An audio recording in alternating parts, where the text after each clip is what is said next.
we're going to be kicking off here this morning on our discussion segment, looking at education. And now we still remember the projects, the policy that former Governor Gordon Obaseki brought into education, talking about the Edobest education policy. And it still reverberates in the minds of analysts and seasoned educationists. But we have a new government on board now. So little wonder whether this government will continue with the Edobest education policy, the Edobest education pedagogy, the Edobest pedagogy, the 0.2 pedagogy. That was how they termed it then. So little wonder whether this government will continue, or that this government is going to introduce a new policy entirely. Well, as time goes on, we're going to be finding that out as the policies and aspirations of Governor Senator Monday Okpebholo comes on board. Well, to look at all this together with me this morning, we are so privileged to have a seasoned educationist, and of course one guy that knows his onions when it comes to issues in education in Edo State. I'm talking about the proprietor of Cavalry Crown Academy, and also to the proprietor of Test House Tutorials, aka Gorilla Brains, Mr. Peter Okpebholo. You're welcome to this program this morning. Thank you, Evans. Good morning, viewers. Yeah, I know that education is one thing that you are so, interested in, and you want to talk about developing education, and you don't, hold anything back when it comes to suggestion, giving government and all that care suggestion on how to improve education in Edo State. Now, the Edobest education policy in Edo State, perhaps, I don't say it meant a lot of people they were not prepared for it. Parents and maybe students and maybe teachers, they were not prepared. But as time went by, it began to gain some acceptability. And of course, we also saw the advantage and all that and all that. So we have a new government in Edo State now. Now, the fear is that it shouldn't be a situation whereby new government, new policy, new programs and all that. If that happens, that is probably going to take us back in Edo State as far as some people are concerned. I want you to take it up from there. We are setting an agenda for education for this new government. How do we begin and where do we start from? Thank you, Mr. Evans. For me, presently, there's no education policy in Edo State that the new governor should ride on. I think that Edo State is more than due for an overhauling of what you call a philosophy as it underscores our educational program. And I think that this present administration should be very deliberate and intentional about what they want with the lives of the common people. And so far, there are some trappings that will indicate that this government is not elitist. It's people-oriented. I like the very idea that the areas that are now seemingly very congested, that has been a source of concern, they are going to be flyovers to decongest them. That's a policy directed at the people. So I have no doubt that if he gets to listen or hear what I have to say today, he might want to look in that direction. If there's any policy or anything that will outlive any government, is how it affects the lives of the people. For all time, Ambrose Ali will be spoken of because of the introduction of free education. My late mother was able to finish school because of Ali. She couldn't have been able to finish. Just at the point when she was giving up, because of resources as it were, Ali introduced the free education. And so I learned from my mom that the policy of Ambrose Ali was what rescued her and rescued me. Because if my mom was not lettered to the extent to which she was lettered, I probably would not have had education today, practically because she would have no value for it as such. And so kudos to the late Ambrose Ali. His name and his imprint is in the sands of time already. The present government, Senator Monday Okpebholo, has a chance, an opportunity to imprint himself, his name, in the sands of time, if he would. I said in the beginning that it's time we get intentional about what education policy we should be promoting. Let Edo become an SI unit of measuring what an education policy is, and let Edo become indeed a synonym of some sort when it comes to education and the resultant effects of policy implemented. I have never been a fan of the Edobest formula. Thankfully, we can now speak louder. Even when we spoke before, they didn't listen. You would have consulted people who were in the education sector. You cannot just come out and bring a consultant and intend to promote a policy that you have not discussed with stakeholders. That's the essence of a town hall meeting. It is those who have been in the business that can tell you what will work and what will not work. Yeah, but we're looking at modern times, technology and all that. In fact, technology and all that. Edobest, technology and all that, sir. If you really want to introduce technology to the school system in Edo State, let us start. You would have started from what Peter Obi did in Anambra.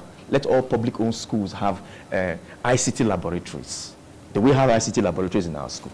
So where is the whole talk about digitalization or modernity coming into the education sector? Do we? Do we have a working system in the hands of every child? Yes, I use the word carefully. Yeah, every child. But let us be careful with that now, because there was a situation I personally witnessed. I happened to compare an event at Edobest College. Okay. I was surprised. Edobest College is one of the schools in here. I was so surprised to see the ICT units in Edobest College. Very massive and very well furnished with gadgets and all that, state-of-the-art facilities, if you want to call that. So that's a public school. So where are the problems? Please, sir. In Edo State, we have more than 300 public schools. More than 300. I'm talking about senior secondary school, more than 300. You went to Edobest College. Can you give me the statistics of the number of other colleges you went to and what you saw there? The point is that if you are deliberated by a policy, the concept of the utilitarian doctrine will be your guiding principle, wherein the least advantaged person would have a benefit of our common patrimony. I vote that a lot of subjects should be taken off our curriculum. In Edo State? In Edo State and in Nigeria. Thankfully, under the concurrent list, Edo State government can make a policy as far as the education sector is concerned. Nothing is written in rocks, in stones there. Nothing is carved on stones. Under the concurrent structure, we can make policies for ourselves. What is a subject like commerce doing in the curriculum today? A duplication of economics. What is a subject like that doing when it's also a duplication of marketing? I think in the place of commerce, the Edo government should be intentional to know that the wealth of the world, Edo government will never be able to employ her teeming population. Neither will the private sector be able to employ her teeming population. But the wealth of the world now is on the internet space. I think that e-commerce should be used to replace commerce, effective immediately. Let these young people start knowing that the idea of evil social media marketing is not just a knowledge to be acquired for the sake of passing exams. It's that it will empower you for life. I vote for certain subjects. I wish I could sit down with the governor and talk to him about policies that we, when we were contesting this election at the level of YPP, had come up with at the level of the education sector. But the governor has his own policies, his own. It's fine that the governor has his own people and all of that. Let me tell you something. The lizard said if he falls off from the sky, nobody will praise himself. Yeah. I've been in this business for long, not about it, even the time. It's my life. I'm passionate about it. If you give me the education sector of Edo State, don't pay me salary. I don't want your money. I don't want the state money. I'm a school owner. I live within my means. Let me churn out policies and see what will happen. First thing first, I will do what no politician in the office would do. I will intentionally fight examination malpractice. Because in all that the Edo State government will do, build skyscrapers as schools, furnish them with air conditions, furnish the laboratories for chemistry, physics, biology, and agric, be very intentional about agric policies. But you see, if you don't fight the evil of examination malpractice and what it does is an effort in futility, you will never get the best of our students. When you see what's happening in Edo, you celebrate your WAEC result and your NECO result. They are 98% malpractice driven. They are not organic. You conduct exams with the formula that we had embraced, we had evolved before. We've written to a series of commissioners for educations to bring in credible people as freelance supervisors on the day of exams. Right to worship centers, the mosque, the Jehovah's Witness, the Catholic Church, the higher institutions of learning like University of Benin, AAU, look for credible people that can go through public scrutiny, put their names in a profile, and let the public go and give you assessment of who they are, because the public know them more than you. Okay. And let those persons become freelance supervisors. Overnight, every private school will sit up and pay teachers well, because this time around, the business of education will not be completed by writing it on the board for the children. It will be strictly that they will do the needful. So you will pay the good teacher to do the job on the board. Okay, let me pause you, Mr. Peter. Now, we're going to come back to the issue of examination malpractice. Good enough, the examination that we're talking about now, the two exams that is of major concern in Edo State, talking about examination malpractice now, is the West African Examination Council, the Senior School, Secondary School Examination, and of course the NECO. Now, these two exams are nationalistic. As a matter of fact, the WAEC is above is West African thing. So we do not know why it's a difference in Edo State. We'll come to that. Now, let's go over to where you started from by praising the governor that he's people-oriented. Should be told from the way Senator Okpebholo has started issues that he's a people government. But how do we begin to see that now in education? Now, are we going to have a government that perhaps he will say he pronounces free education at some certain levels, or maybe reduce the overbearing school fees? You know, in our tertiary institutions in Edo State, Ambrose Ali University is there, Edo State Polytechnic also is there. We have some colleges of education in Egwebe and some other places. Peter Okumbowa. The day we will have a government that will run the education sector as a family business, things will improve. Fathers, mothers intentionally educate their children so that they'll be better than them, so that they can contribute their quota to society and to themselves. If we have a government that will run the education as a family business. As a family business. Things will improve? Yes. Are you sure? Because as a government that will run the education sector as a family business, you're not just interested in sending them to school. You're interested in what their life will be on the basis of that knowledge that they're going to acquire. Mr. Evans, you have kids of your own. I'm sure if there's anything that wakes up every day is how they're going to be better than you. Yeah. Because if any person who truly wants his children to be, the next person to be better than him are parents. Your brother doesn't want you better than him. He may not admit it. He has his biases. Your cousins, your family, your children, only your father, your mother, your parents would actually want you to be better than them. Because it's a natural order of projection. So when we now have a government that is intentional about raising young people who will be better than their parents, this time around government, who will come into the government space and improve on things, they will start getting things right. So I would beg the governor who has come in now that he should surround himself with people who have the technical know-how, not politicians.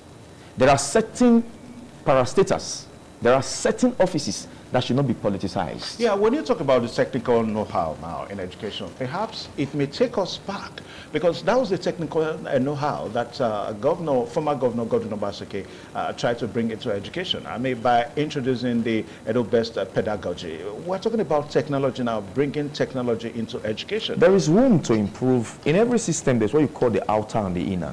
What people see in the outer will be basically structures, like you could have a fine tall building, nicely furnished classrooms, digital boards. You could have laboratories that are updated, that are up to date. But what runs it, which is the system that runs the structure, is the hands that runs it, the capable hands that runs it. One thing is to have beautiful ideas. Another thing is to have ideas that actually translate to results. That's where I have a problem with Edobest. It's not that the idea of Edobest itself is a waste of effort. No, it's not a waste of time. It could be improved upon. But has it brought about the needed solution to our education sector? If you tell me that it has, then I'd like to ask you the question further. Show me samples of young people in our secondary school system who are now to be compared to students in Ghana, Rwanda, and South Africa at secondary school level in terms of their carryability and their capacity. No, it's not that they can't do be better. Careful we said that. Now, we remember the likes of some students of Imagweo that came out tops in the recently concluded CEPLAT examination. All these are products of Edobest. Before Edobest, now you're going to take, you're confusing the whole thing now. The children who did very well at CEPLAT, you want to go ask, many of them are already students who had extra help. And then again, who were the maths teachers that taught them? Now, but we're talking about the basic education. The idea of the Edobest thing was basically that technology was supposed to be infused into the learning process to make it more gainful. That's an aspect of it. I'm asking you, apart from the teacher who is competent on the board, what is the level of, what is the impact of the Edobest thing? Because we went around, we observed that the tab that the teacher has in his or her hand contained nothing but the scheme of work, the weekly schedule, the topics, basically what you call the scheme of works, and the notes that were to be taught the children, which now alienate the idea of a teacher sitting down to form notes. You now have universal notes. That's fine. It means that from an egghead competent people in the Ministry of Education board, notes can be general. So what went wrong with Edobest? Where do you think Edobest went wrong? It was basically at the level of implementation. The ideas were beautiful. It was basically at the level of implementation. Now, these children that you were introducing to ICT learning, you were not able to arrest them enough to understand that the ICT learning is now the future. Many of them were still holding on to very traditional means of learning. That's why I asked, in a school ideally, if you cannot afford one system to a child, you afford 1 to 2 children, and schedule a time table for them to be on that system, learning certain aspect of what you want them to learn. What you give them in Edobest, if their notes were to be transferred as e-notes, do they have the means when they get back home to continue with these e-notes you have sent to them? How many of their parents can afford systems for them? So we'll still back to, naturally, the traditional copy on the board for them to copy. Now, at the level where people like us are suggesting introduce e-commerce, is that let every school have an ICT laboratory where these children are taught a future, so that the government will know that these people are not just learning to pass WAEC and enter the university. We're empowering them so that they can be useful to themselves, so they can be useful to the community, so they can eschew crime and stay away from fraud-related activity. Because this time around, Edo is taking the lead in trying to be at the forefront of the new narrative that the wealth of the world is on the internet space. I'll have you know, sir, that in China, from what you call GSS1 here, they are being taught the foreign exchange marketing as part of their subjects. Reason is because every day, Monday to Friday, is quoted on the stock exchange, on the foreign exchange markets, a sum of 7.7 trillion US dollars. What do you think the banks do for money? You think the banks make their money from the loan they give to you and the interest you pay, or the SMS alert that they deduct 15 naira for, or the ATM transaction that they collect their small thing from? No, every bank trades. So that government of China, knowing that the population of China is such that they cannot guarantee employment for them, it's the same thing happened in India. When they saw that they cannot guarantee employment, they started teaching their children knowledge that are exportable. That is why when you get to the UK today, after the English people, the next number of persons that are there as majority immigrants are Indians. Because over there in their country, they've been taught what is of contemporary use in UK, what is of contemporary use in America, what is of contemporary use in Germany. So that when they come, they will not be in the blue-collar setting, they'll be in the white-collar setting. That's why after the English people, it is the Indians that earn the highest figures because they are in the ICT. All right, so in a way for Governor Senator Okpebholo to improve on Edobest now, is to ensure that the children are carried along. That's what you're saying? Basically, that the children should become ICT-oriented. That courses that will translate, knowledge that will translate to wealth should be taught in our school system. That the idea of learning chemistry for the sake of knowing what an amoeba is, without seeing an amoeba with my face and knowing the implication of the study of an amoeba as it relates to society, should be done away with. If I was Minister for Education, Mr. Evans Onokogie, if you are studying a course like architectural science, not until you give me a structure of a public design, you will not leave that college. If I were a Minister for Education, not until you give us a design that of a market value, you will not graduate from engineering. You're studying courses. You're in a computer science course. Let us be mindful. We all went to school. We all went to tertiary institutions. We didn't go to school. The school we went to, what are they still teaching in the schools we went to? You did your final year. Let me give you a case study of University of Benin. Didn't you do your final year project?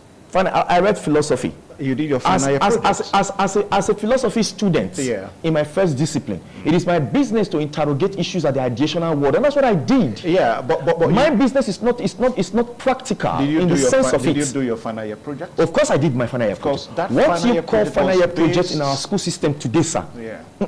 What you call final year project in our school system today is a copy and paste exercise. It's not contemporary. It has no bearing with contemporary challenges and problems. That's the fault of the students. It is the fault of the state and government. It is government that makes academic policies, because the individual does not necessarily need education to survive.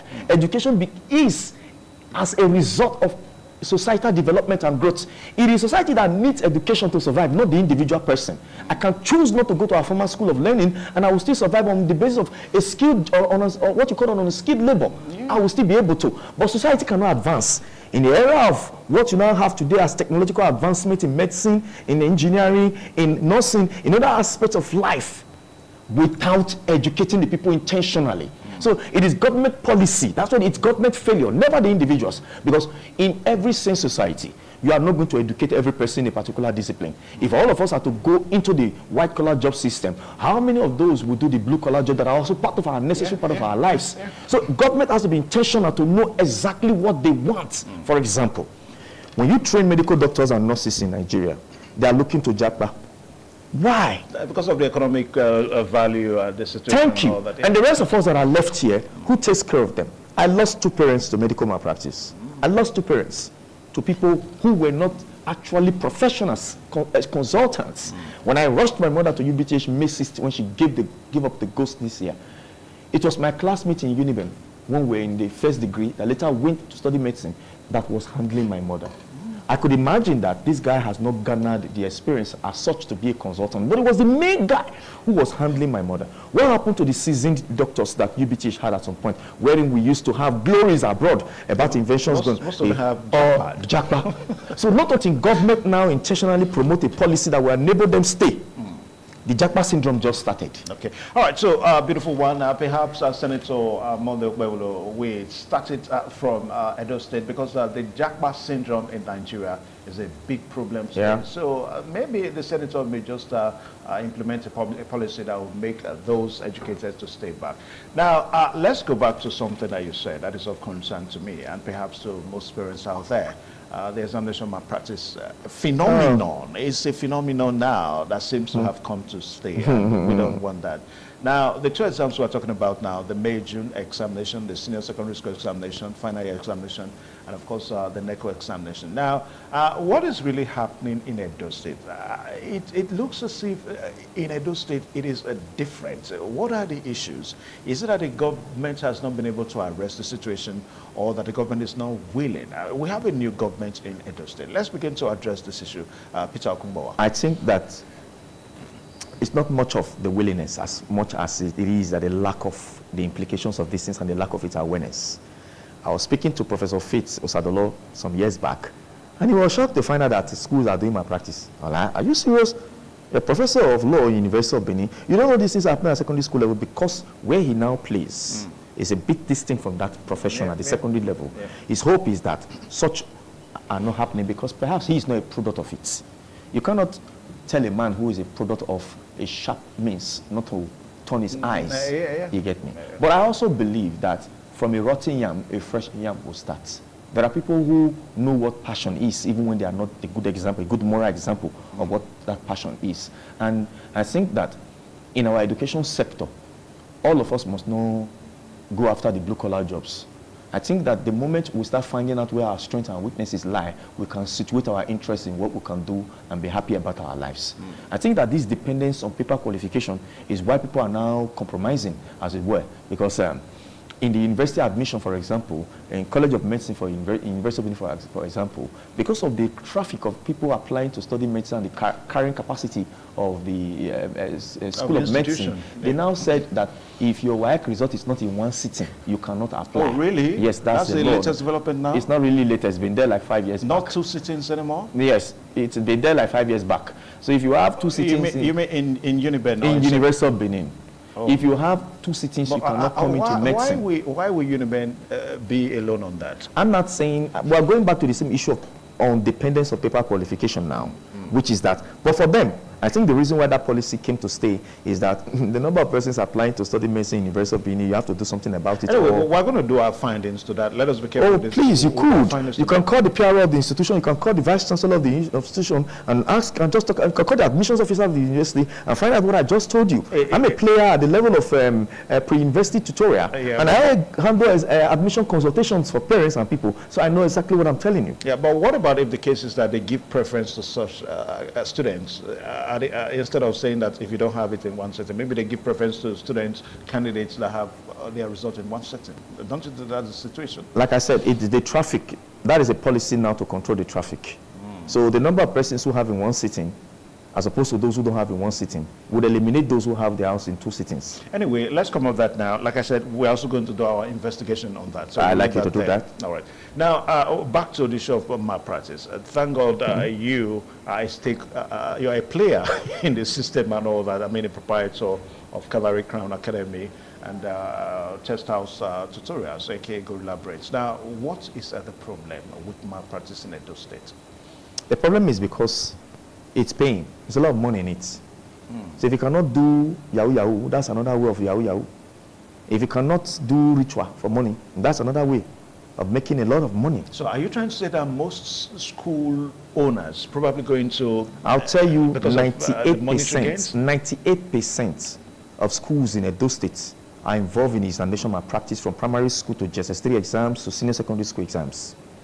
Even your own school? My school is not involved in it. That's why we lose. 98%. That's a large number. I'm telling you, I know exactly what I'm telling you. Even the so-called Christian schools, they're involved. Even the big schools you know are involved.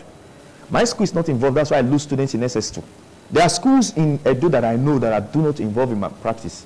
I know that in SS2 there are students. You lose students in SS2? Yes. Because they have to go to where they feel. Because yes, they have to go to where they will help them. But don't you think perhaps that the fee that you charge at SS2, SS3, particularly in that graduating year, is a brain, storming? Mr. Evans, because I'm saying this now, perhaps I'm talking from personal experience. Mr. Evans, what we charge for SS3 classes, for those classes that are writing exams like NECO and WAEC, is chicken feed compared to what parents go and pay for those who want to compromise for them. Because compromising means that it is a surety as to how the outcome of the exams will be. You having to depend on yourself simply means that you have been a product of hard work and all of that. So when the person who is not going to write using malpractice now see that majority of his mates are using malpractice, it's going to cause some level of dissatisfaction and lack of interest, as it were, knowing that in the end, society will celebrate them for doing such. Naturally, will depend on paper qualification, what the paper says here in this part of the world. So it's a myriad of issue. There are those who benefit from it financially. There are those who take the ego of it. And there are those who benefit from the paper qualification of it. So not until you begin to solve it as a state, looking at the evil it could cause, you would not even know that it's something to look into. How come you have quackery today in our society? Because they are not a product, true and true, of an education system that actually brought out the best in them, as it were. There are reasons why different grade status exist in our institutions of learning. First position, second and third position, and whatever. There are reasons why you have first class, second class, 2-1, 2-2, and third class. Is that it is a process that actually would tell us what you are able to do, but doesn't say much about what your life could be. There are most of the world inventions were done by people who were not academically very savvy, but they had a knowledge that translates beyond what the book was saying. But today, emphasis is now on such qualification. I'm telling you how deep this thing goes, that in our higher institutions of learning, the blocking is still there. People save money for blocking. In this era where you have young boys doing fraud, parking their vehicles in the parking lot that the lecturer cannot afford, even in his retirement, there's a lot of money going under the shelves to make sure they have grades even when they are not attending classes. We're in soup. So one thing is the jackpot syndrome. Another thing is that the ones who will stay behind are now looking like they are quacks. Do you know how many of them are unable to finish in institutions of learning where they cannot compromise further? For example, why do most young persons come to JAM classes and go and write JAM and fail? Haven't gone through SS1, 2, and 3. You go and write JAM and fail. The reason is simply because JAM now has a system that is fortified. JAM now has a camera looking at you. JAM now has a question-based system that you have a timer on the system. It's an examination. Examination is not a true test of knowledge. There are many reasons to fail. And as much as you tell me that examination is not a true test of knowledge, it's still a test of your knowledge, because whatever you are putting out there is a function of what you've regurgitated. It's a function of what you've taken in and what you have mentally exercised and you're bringing out. Where I take the exception that exam is not a true test of knowledge is that people who have natural gifts who may not do well in paperwork, but will do very well in practicals. I have a boy, the guy who designed www.cavalrycrownacademy.com. That portal is a world-class portal. It has an exam portal on the inside. It has all the features that you can compare to any school or any institution of learning abroad. The guy does not have a primary C certificate because he's an autistic child. He doesn't have a primary C certificate. But when it comes to the computer, he's a wizard. He was just born with their acumen and their affinity for anything that has to do with the computer. And he's excelled in that direction. Would you call such a person illiterate? No. What the dependence of paper qualification would have mean that he will have to go and compromise because he cannot exercise that portion of his IQ. He couldn't exercise it. But that would mean that society has judged him and have told him, go and compromise for us to recognize you. That's what we're doing in our school system. That's what is happening here. Before we celebrate any child in Edo as a child that has become an example of a scholarly enterprise, it is that we are sure that such a child did not go through malpractice. Okay. There are private schools that I will not mention. I'm doing them a service. If you do that, I'll charge yes, you for I'll be doing them a service. But kudos to those school owners. Some of them have decided that, okay, fine, if they're not going to say necessary, let them go. And over the years, it's been like that. Who is losing? The school owner is losing.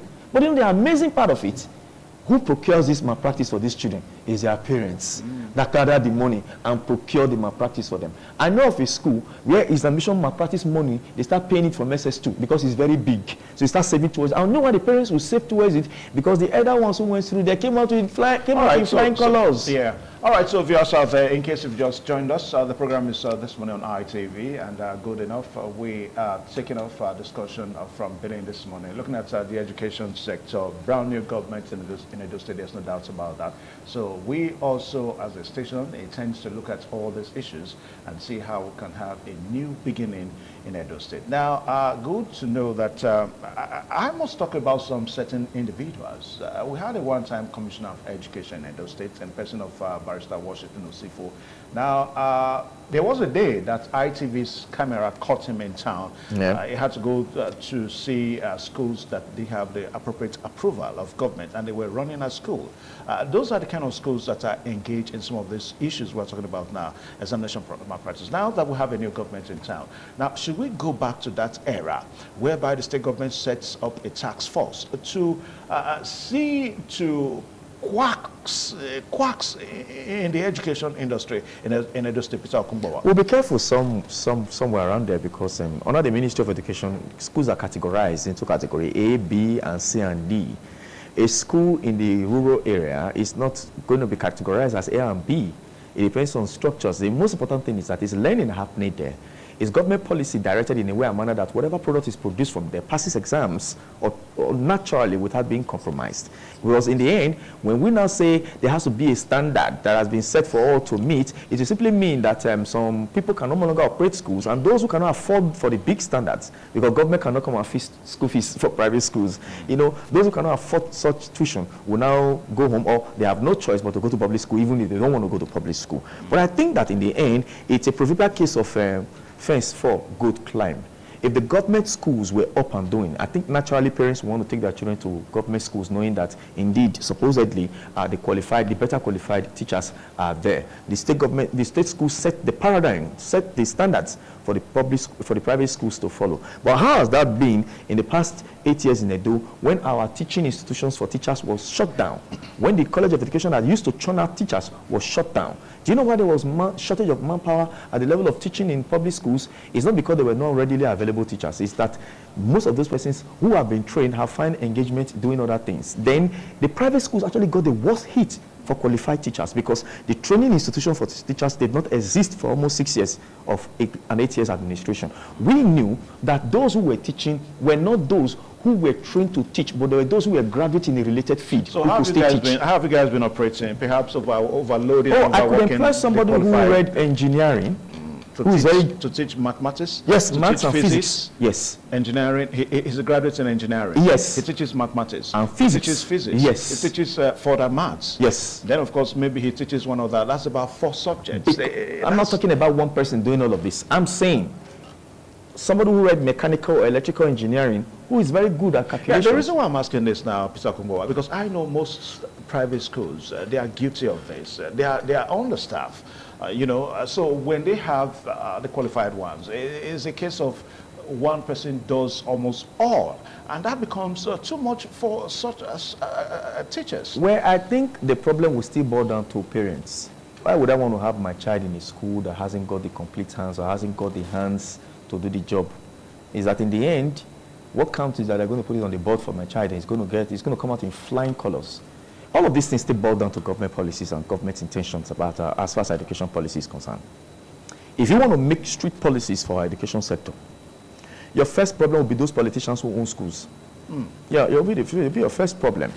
I once voted that as part of what the state government should require from private schools, and indeed set the first example, is to have CCTV cameras in their halls on the day of their exams. Particularly for subjects like maths, English, physics, chemistry, government, economics, those kind of subjects that would make them further their education to university.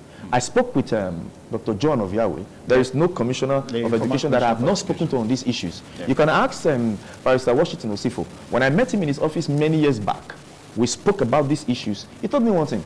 Everybody will come here for 1 or 2 favors. You are the only one that have come here to come and contribute. We've always submitted templates on how to stamp out examination malpractice and improve our learning process. But implementation has always been the issue. I have always argued, if you bring somebody like Professor Eddie Eragbe of University of Benin History Department to come and be a volunteer supervisor in a private school, I'm sure nothing will happen that day. There are a lot of other credible people that society can elect on behalf of states to be police on such day. But you see, on the day of mathematics, even the examiner wants to build a house. On the day of English, he wants to lay the foundation.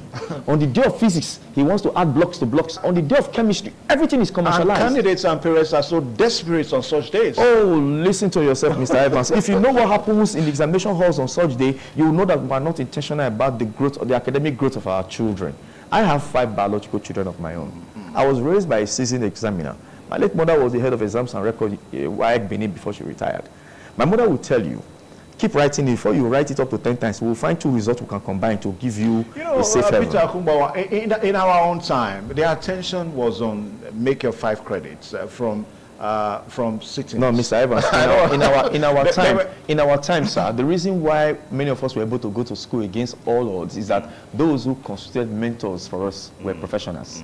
Those who drove the cars we would have loved to drive. Those who lived in better houses, those who dressed nice in society were professionals, accountants, lawyers, engineers, medical doctors, pharmacists, nurses. Yeah. Today, what's mentorship for our young people? Fraud. Yeah.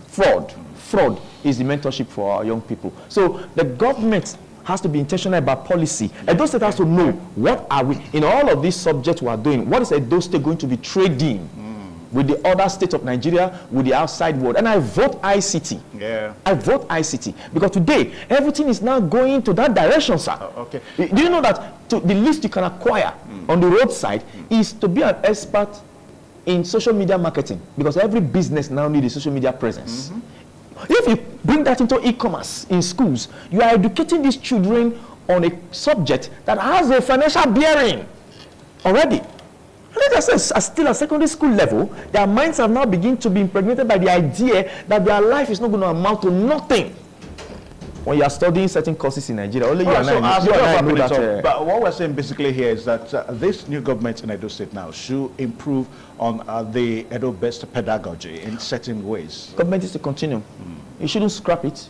There are brilliant sides to it.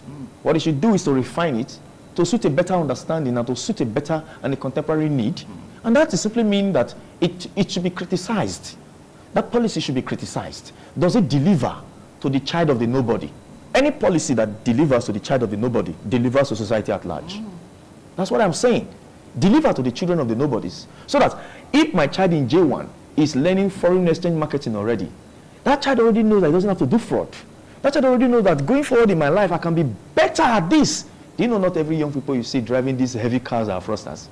We meet them. We're closer to this younger generation. There are some of them that are just on the internet space doing the right thing and earning the right money.